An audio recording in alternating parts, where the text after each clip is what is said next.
Welcome back to Inclusive Design 24, year 2019, brought to you in partnership with our gold supporters, Barclays Access and Intopia, and with thanks to our silver supporters, Adobe and Siteimprove. Don't forget, you can subscribe to Inclusive Design 24 on YouTube by visiting youtube.com/inclusivedesign24 and hitting the shiny happy subscribe button.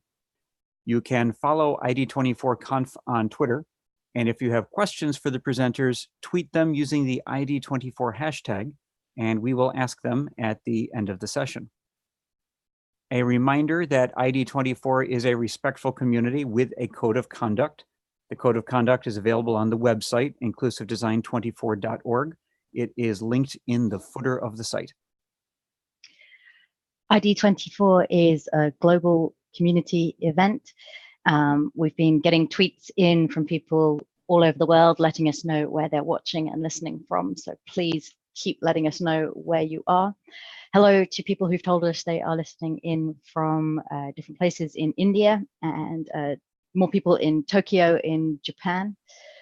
And on the subject of it being a global event, over our past few talks, we've had speakers from America, Australia, most recently from India, and now Europe is waking up, and we're absolutely delighted to welcome back Marco Zehi, who's going to be talking about the accessibility auditing capability in Firefox's DevTools. Marco. Well, thank you, Leonie and Adrian. Hello, everybody around the world. This is Germany calling in. And first, a few things about the presenter, which happens to be me. I've been working for Mozilla since late 2007. Always in the accessibility field. I am doing mostly quality assurance and advising colleagues on how to make stuff accessible. And before my time at Mozilla, I was working at Freedom Scientific. Now, I think they're called Vispero, or the head group is. I was heavily involved in how the screen reader JAWS and also the Braille displays from the Focus line were developed in the early 2000s. But now on to the subject of the developer tools in the accessibility inspector in the developer tools. Sorry about that. So the accessibility inspector is one new addition to the developer tools that are in Firefox, the browser that Mozilla makes. It debuted in version 60, but was not turned on by default yet. That happened in version 63, which is just over a year old now. And we've made steady progress ever since. And so the reason we did this is we wanted to make sure that developers have the means to make their sites more accessible without having to download anything, and everything being available in Firefox itself. So the first major addition was the accessibility inspector itself, which allows the inspection of the accessibility tree as it is being created for assistive technologies. And information includes the name, which is often the same as the label, the role, if something is a button or a checkbox or an input field, states like is a checkbox checked or not, the description, which is often additional information like a tooltip text, special attributes, for example, if something is a landmark, and more things like relations and keyboard shortcuts and stuff like that. So there's going to be more information about that in a moment.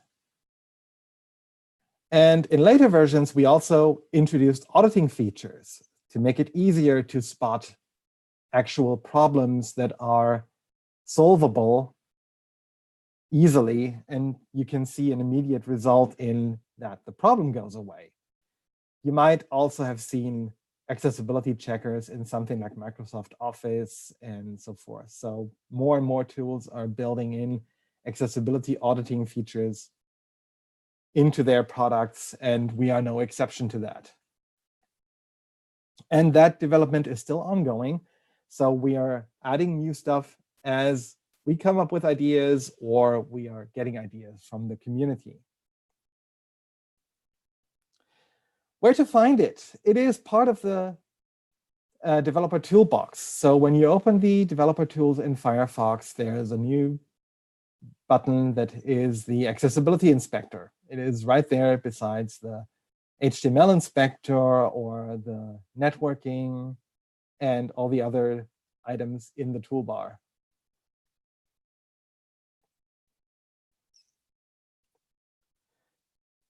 So, but you can also open it from the context menu if you've got it turned on, which is what we're going to see next.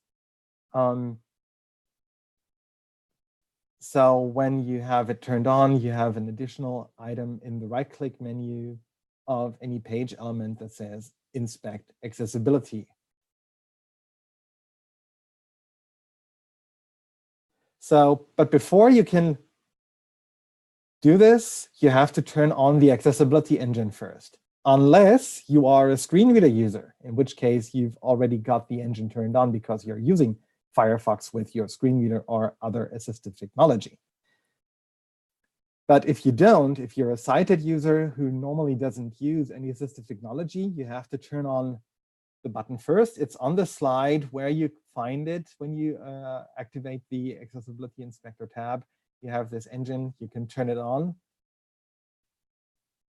And once you've turned it on, you'll notice that your browser is getting a bit slower. That is because there is much more processing going on. So when you're done auditing and you don't use an assistive technology, you might want to turn it off again. But also be aware that if you turn it off in one tab, it'll be turned off in all tabs. So it's a one off switch, which turns it on or off for the whole browser and not just as an individual tab. But if you're using an assistive technology, that button will be unavailable. So you cannot accidentally, pull accessibility out from under your feet. So we recognize that if you've had the engine turned on by an assistive technology, we won't allow you to turn it off accidentally. So the layout is pretty straightforward. There are two main tree views. On the left-hand side, there's one that shows the actual accessibility tree with nodes and subnodes. On the right-hand side, we've got another tree view that shows you the information of the node that is selected in the left tree view, which then shows the properties. And some of them, like the attributes or relations, have subnodes, so you can expand them. And you can also get to the actual node that the accessibility object is being represented by double-clicking the node property on the right-hand tree view, which will then switch over to the HTML inspector, so you can inspect the element right there. So, and you've got a couple of toolbar buttons at the top that allow you to filter and use the picker and stuff like that. So this is a very straightforward UI that you can use to inspect your accessibility of your website or web app. And it's got fully keyboard accessible. We've made sure that it is accessible to assistive technologies and with a keyboard. So you can use tab between the two tree views. You can also the toolbar, and you can also open the context menu to go to different elements. For example, you have the option to go to your to the DOM element that this accessibility element represents and stuff like that.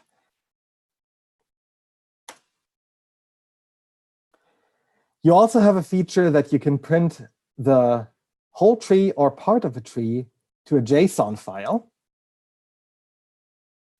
And you can then view that in the JSON viewer in Firefox that it's built in.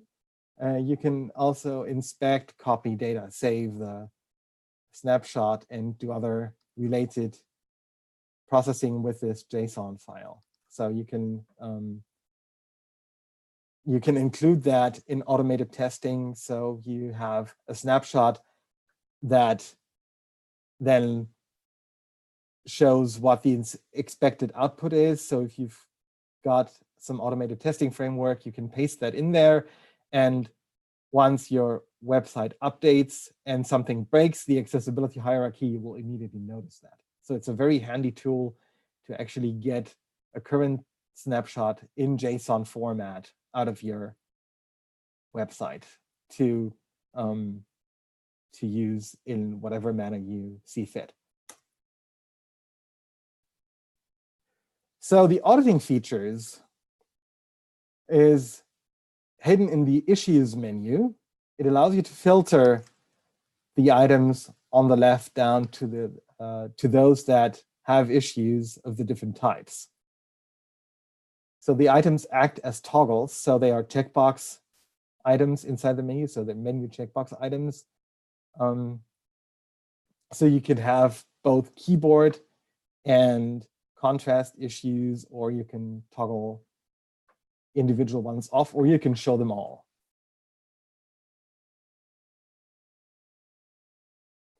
The current ones we support are all, obviously, or none, which shows the whole tree, contrast, keyboard, and text labels. And once you filter on the left-hand side and select one of those issues, on the right-hand side, you'll get more information about the actual problem. And you get a link to a Mozilla Developer Network article that describes what the issue is and gives suggestions and examples on how to solve the issue.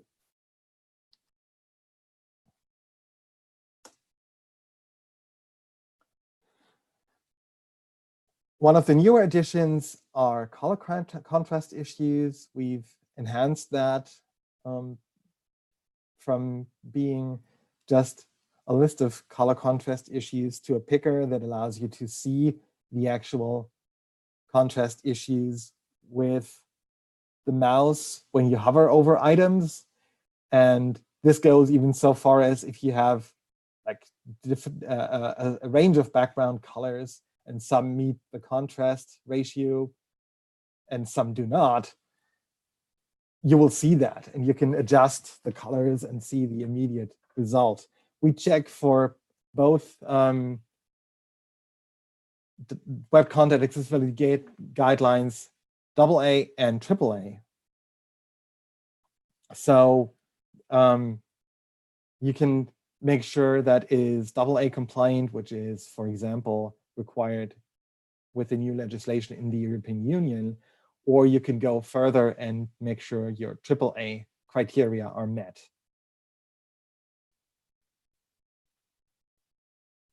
And all three types, if applicable, are being checked for: text on background, large-scale text on background, and text of user interface elements and graphics, where an AAA rating is not defined. So whatever you get here in the last of these items will be AA, not AAA, because AAA doesn't have a definition in WCAG 2.1.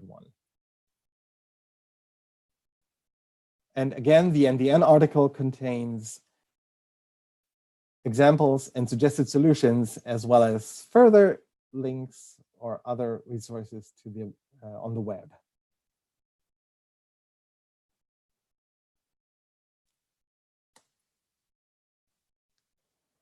And now we are coming to the newest edition, and this has been done by our 2019 summer intern who worked with us for 3 months. And she added the simulation of color vision deficiencies, also known as color blindness, although that's not really an exact term because people who have color vision deficiencies aren't blind. They just don't see a particular color or color range very well. And what this does is it simulates different types of color vision deficiency. And the simulated deficiencies we currently support are low red, low green, low blue, no red, no green, no blue, and contrast loss. Now, as a disclaimer, these aren't medically 100% accurate because that's not possible. As with any vision impairment, there's always sort of like a spectrum to a certain definition, but we are doing our best to make this as closely resemblant as possible.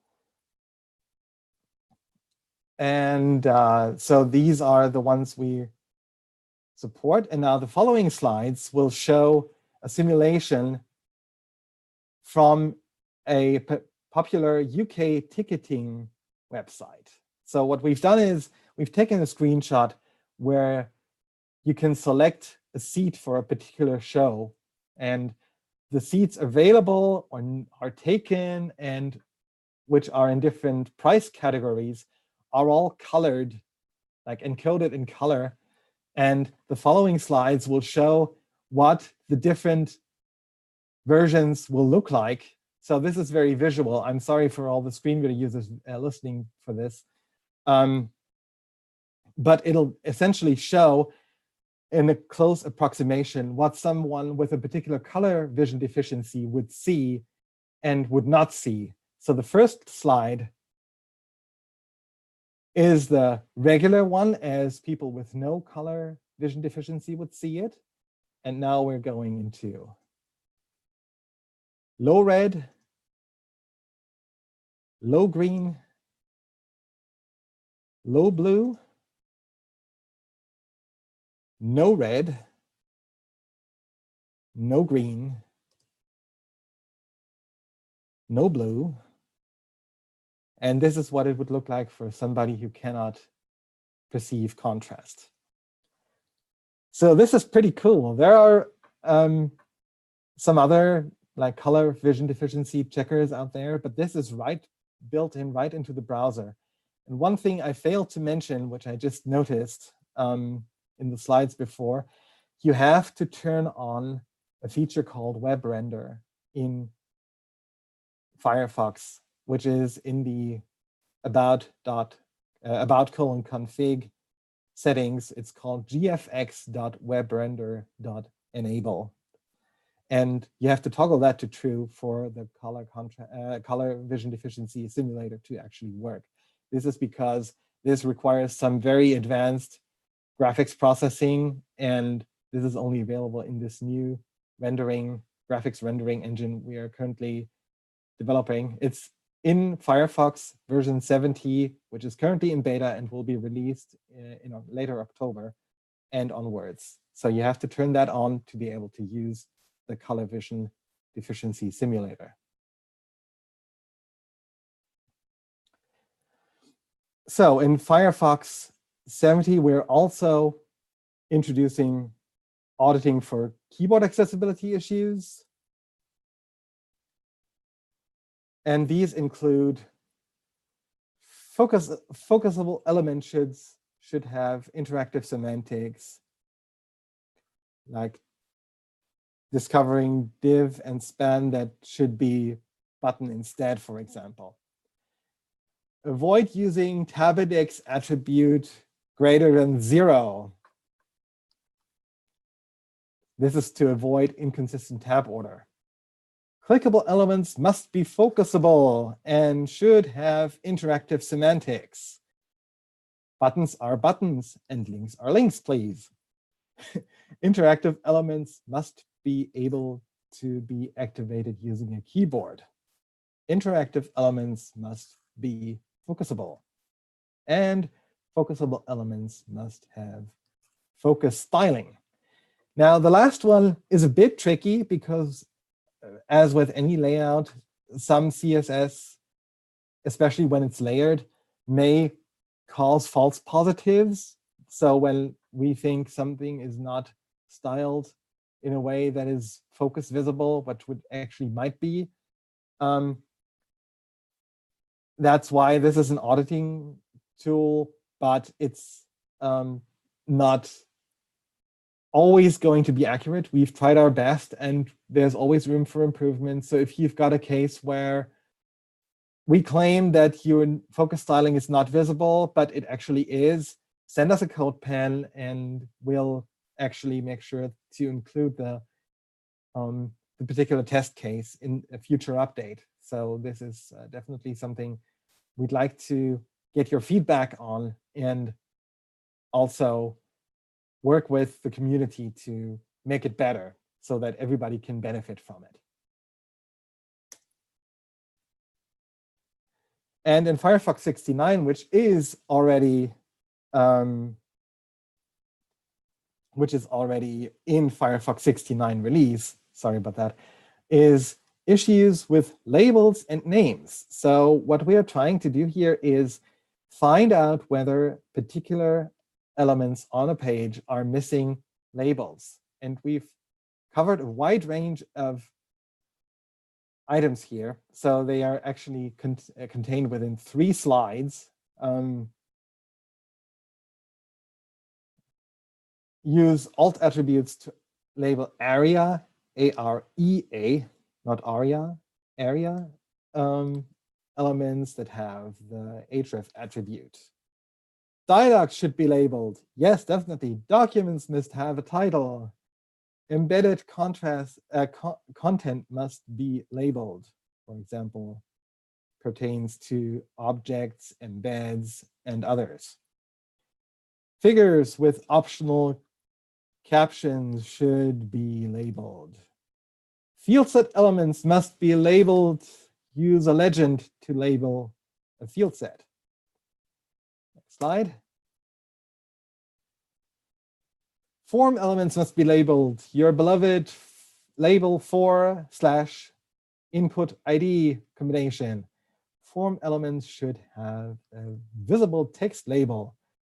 So this actually looks for stuff like, do you only have a placeholder as your label? And then we'll flag that. So you should always have a visible label for your inputs. Frame elements must be labeled. Yep. Use alt attributes to label math glyph elements. Yeah. Headings must be labeled. Right. Headings should have visible text content. Use title attributes to describe iframe content. Content with images must be labeled. Yep, that's, for example, an alt attribute on a graphic. Any interactive element must be labeled, so it tells the user when it gets focused what it is and does. Use label attributes on op groups. Toolbars must be labeled when there is more than one toolbar. So if you've got toolbar containers, Wayaria toolbars, and you have more than one on a page, make sure that they are labeled and state their purpose. So you have like a main toolbar, a formatting toolbar, etc. And all of these help with WCAG success criteria 1.1.1, 2.4.4, and 2.4.9. Like mentioned before, there are additional context menu items available when the accessibility engine is turned on. So when you right or control click a page element, you have an inspect accessibility element, option there. In the DOM inspector, for those DOM nodes that have an accessibility node associated with it, you can jump from there right into the accessibility inspector pane and inspect the accessibility of that element. And here we've got 2 screenshots showing those context menu items for those who can see the slides. And one other cool visual feature that helps sighted folks a lot is the accessibility highlight. So what you can do is you can use the mouse to highlight an element, or if you use the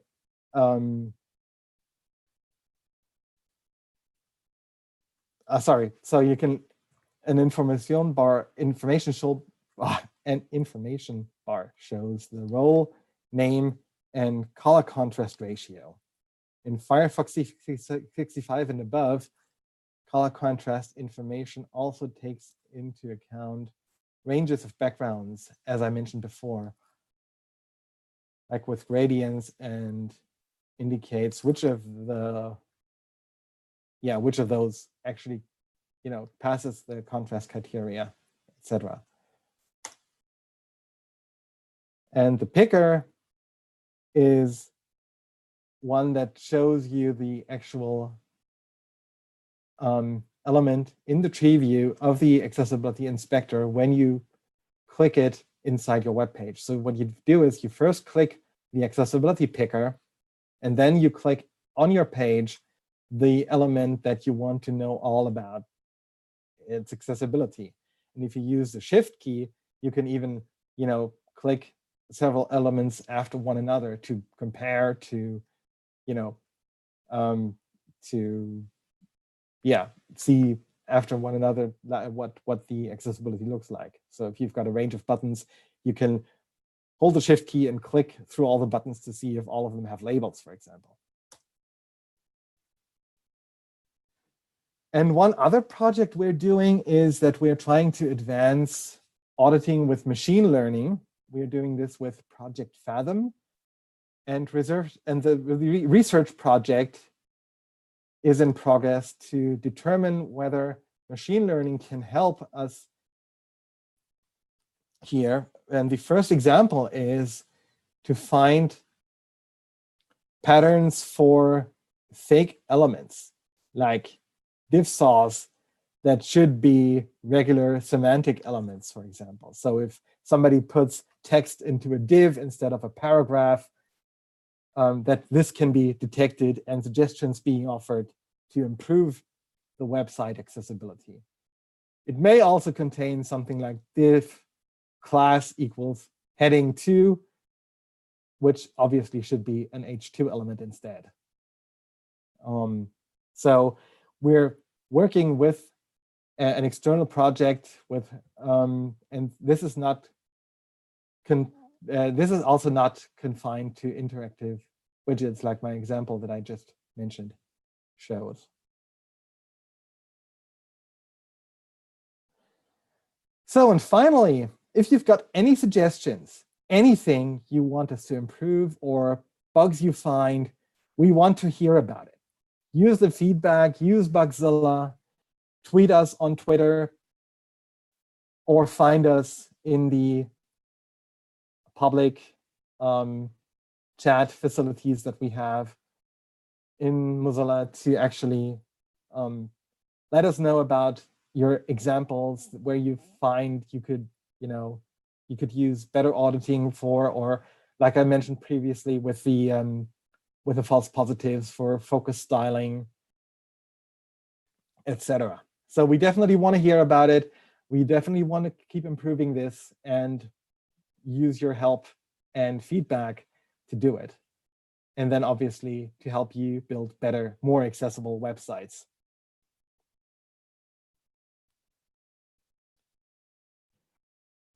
And obviously there's a main page on MDN about the Accessibility Inspector, which has some subpages for different areas. And if you bookmark that and visit regularly, it's being kept updated with every Firefox release with new features that we are offering. So if in the future we have more features than I was showing here, that will also be there on the MDN page about the Accessibility Inspector. Now some acknowledgements. Like I mentioned previously, Mahila she was the summer intern in 2019, and she implemented the color vision deficiency simulator as her intern project.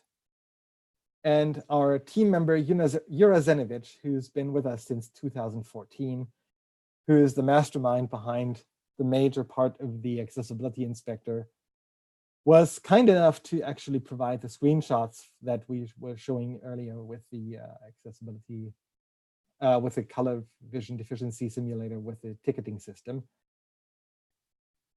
And the other screenshots you saw were actually taken from the aforementioned MDN page.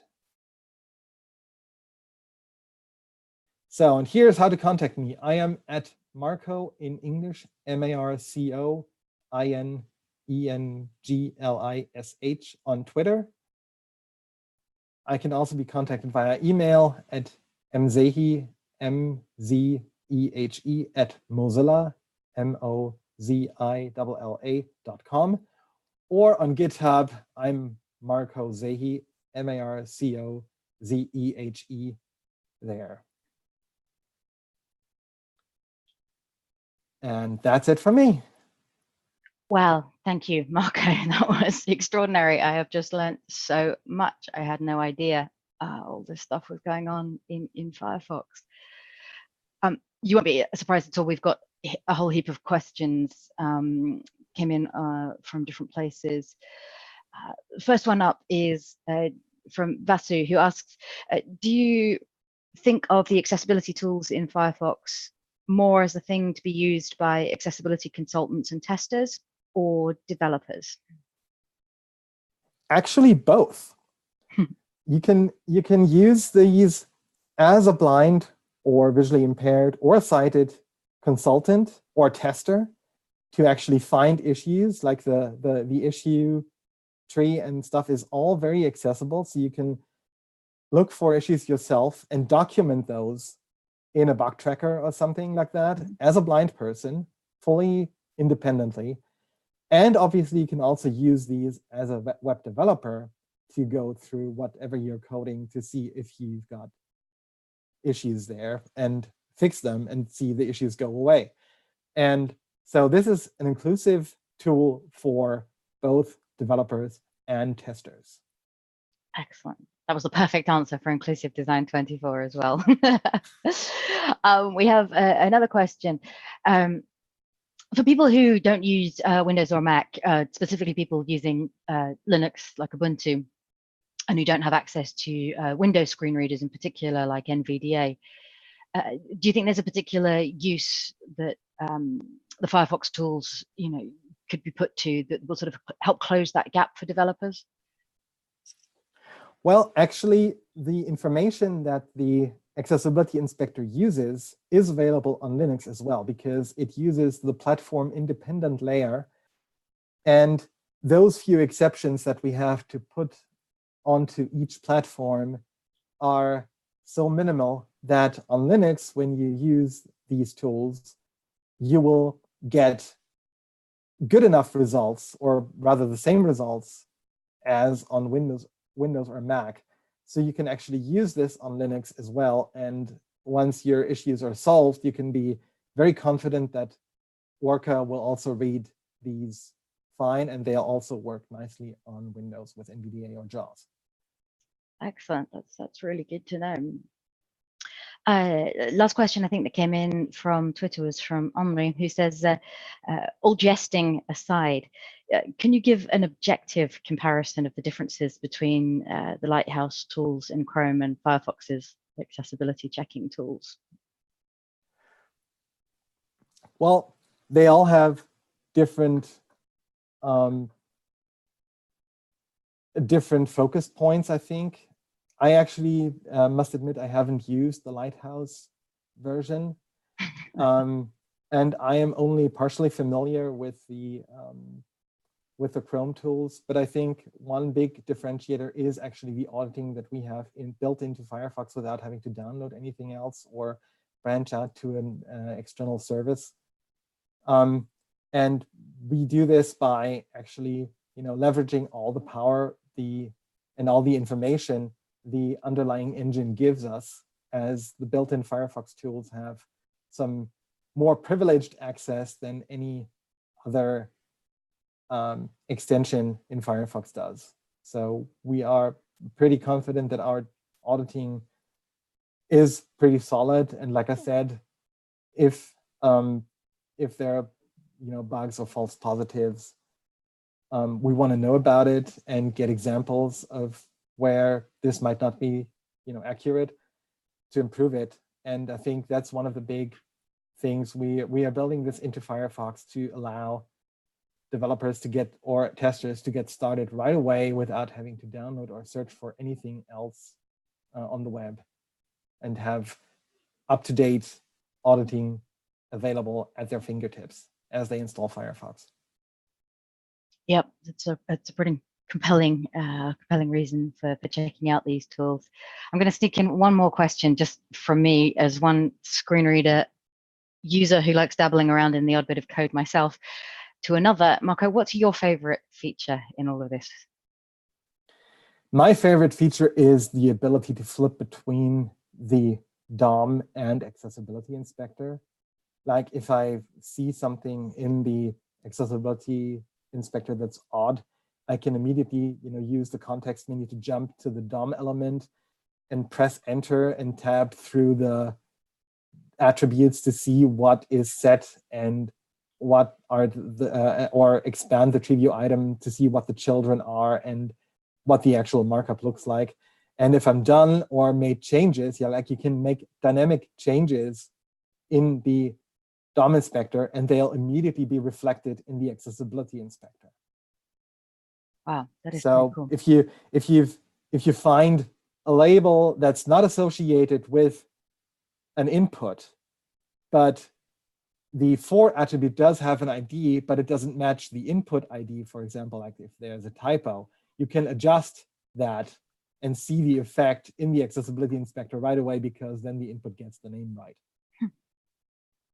Yeah, pretty useful. It has to be said, seeing changes like that on the fly as you make changes in the code. Pretty cool. Adrian, I know you have a question too.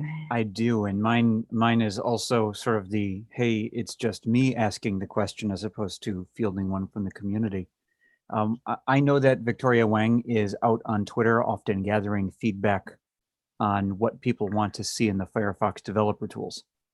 And I will sometimes throw suggestions at her because I'm not shy about being annoying. Does she work with the accessibility inspector team? Is she looking for overlap, maybe trying to figure out what features go where, or is there some clear division within the teams and maybe backfill that's separate? Oh no, there's a lot of collaboration, and the accessibility team is working closely with the UX and developer tools teams. Like Jura is heavily embedded with the developer tools team to make sure that there is overlap, there's collaboration. Like if something benefits more than just the accessibility inspector, it gets flagged, and vice versa. And so this is definitely like a real collaborative project going on here. And yes, Victoria does collect feedback and also provide stuff to the accessibility inspector and other inspection tools in the Firefox developer tools. Well, that's cool. That's good to hear, because I'm sure she is tired of hearing me repeatedly ask for my reading order visualization widget. And that means I don't have to pester you separately on Twitter because I know it's getting to the right place. Yep. Cool. All right. Well, I think that is it for inbound questions. Marco, thank you very much for your presentation. I know I learned a ton of things in there and I want to play with them, except I have this fear I'm going to break the stream and then ID24 crashes and burns because I'm fiddling. Thank you for having me. Yeah, we're happy that you were here. Pretty awesome. Leonie's laughing at me. That's never a good sign. Always, Okay. Adrian. Thanks. Meanwhile, everybody else who's listening, if you like this session, hit the YouTube like button, please. Don't forget that you can subscribe at youtube.com/inclusivedesign24, and that will give you future notifications. No prizes, but it'll let you know when we're doing stuff. As a reminder, Inclusive Design 24 is brought to you with thanks to our gold supporters, Barclays Access and Intopia, silver sponsors, Adobe and Site Improve, and our bronze supporters, Samsung Internet, DQ Systems, and the Paciella Group, and it is captioned by My Clear Text. Inclusive Design 24 will be back on the hour, and you will get to hear, let me see if I got the right row in the cell. I'm so bad at this. You'll get to hear Bryn Anderson talking about the subject of pinch and zoom. So we look forward to hearing you or having you back then.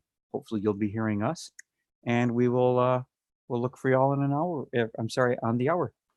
Thank you again, Marco and Leonie, and we'll see you soon. Thank you.